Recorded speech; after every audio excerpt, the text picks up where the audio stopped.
Back live at LA's Festival of Books here on the campus of UCLA. The C-SPAN bus is here.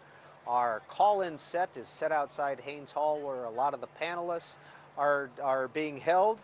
And now joining us is the author of this book, Beyond Fundamentalism, Reza Aslan. Reza Aslan, this book was originally named How to Win a Cosmic War. Why the original name and why'd you change it? Yeah, originally the hardcover was called How to Win a Cosmic War. It was an editorial decision to change the paperback, mostly to trick people into buying it twice, I think.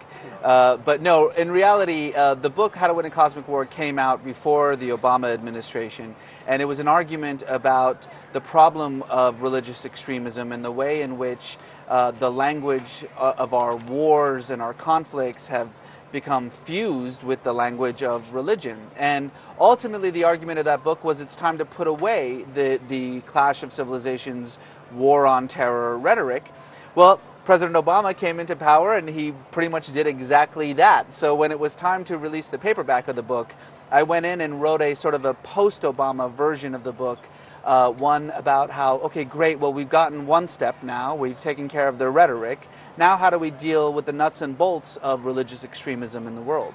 Why is globalization important in getting rid of religious extremism? Well, I'm glad you asked that, because a lot of people think that, well, as the world becomes closer and as globalization takes away the boundaries and the barriers that separate us as nation states, and as human beings become more secularized, more technologically advanced, etc., that ultimately we'll get rid of religion, we'll get rid of God, and certainly religious extremism will go away. But it turns out the exact opposite has happened, that the more secular society gets, the more technologically advanced, the more scientifically literate we become, the more religious human beings are becoming. And indeed, globalization, as it is diminishing people's national identities, is allowing for a resurgence of religious identities.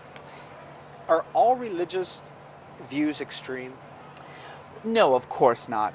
But I think religiosity lends itself to extremism very simply. And there's a very simple reason for that, I think.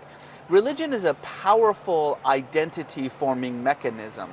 It's, part of human society is figuring out who's us and who's them, right? Who is my group and who is the out group? Well, religion answers that question pretty easily. If you pray like me, if you eat like me, if you go to the same, church as I do, then you're us. And if you don't, then you're them. And you can see very easily how that kind of us, them, in-group, out-group mindset can very easily lead to extremism, to marginalization. After all, as I remind people, religion may be the most powerful form of identity formation, but just as powerful is violence. How do you know who's us and who's them? Well, if you're fighting alongside me, you're us. If you're fighting against me, you're them. So far from religion and violence being these two things that are at odds and should have nothing to do with each other, they have, as everyone knows throughout history, been much more aligned than we would like them to be. Reza Aslan is our guest. If you would like to call in and talk with him, 202 is the area code, 585-3885 if you live in the East and Central time zones, 585-3886 for those of you in the Mountain and Pacific time zones. Go ahead and dial in. We've got about 20 minutes with our guest. Why do you open this book, Beyond Fundamentalism, with the story about Ben Gurion Airport in Tel Aviv? Actually, a good part of the book takes place in Israel, because as I sort of talk about, Israel has become ground zero in this cosmic war concept, this notion that the world is embroiled in a clash between the forces of good and evil, by which we mean we're the good and whoever is not us is evil. And this conflict in Israel-Palestine, which is ultimately a conflict over land and resources, has perhaps more than any other human conflict been infused with this cosmic significance, so that this battle over sovereignty, over territory, has become understood on all sides, and even here in the United States, among the very large Christian evangelical community here, as ground zero for end time events, as the sort of as an apocalyptic conflict, much more than a conflict on earth. And so all the issues of identity, of religious violence, of the breakdown between the line that separates religion and politics, all take place in Israel. So Israel is kind of the perfect location for this book. But you also report that you had to lie about the reason you were in Israel. Yes. Well, you know, one of the things that I'm fascinated by is the way that our identities are formed, whether it's national identity or ethnic identity or religious identity. So I tell this story about how I, whose every aspect of whose identity is in one way or another a threat to Israel. My gender is male, my religion is Muslim, my citizenship is American, but my nationality is Iranian. My ethnicity is Persian. My culture is Middle Eastern. Everything about me sends off, you know, all the warning signals for Israel.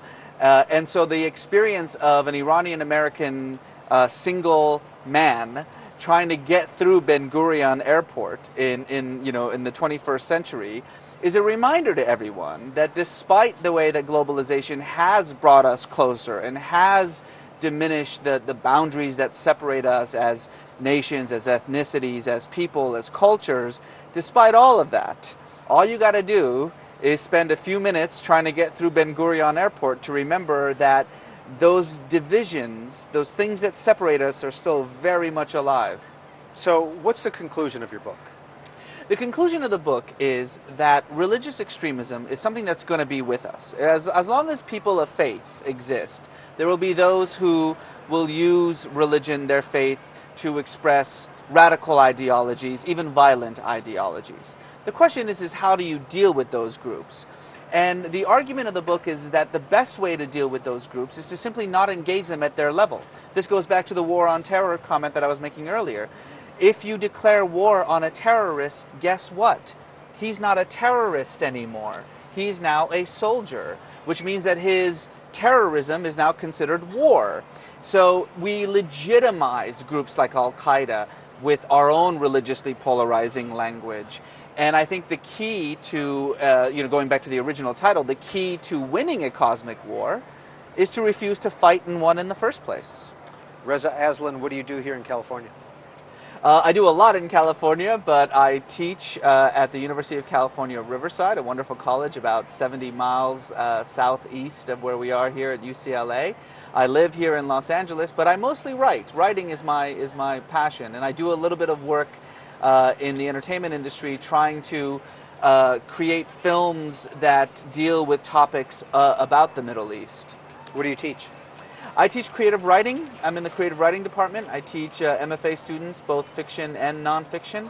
I also have a number of seminars that I teach on religious issues. After all, my PhD is in religion, but I also have an MFA in writing, so I kind of straddle both worlds. Do you consider yourself religious?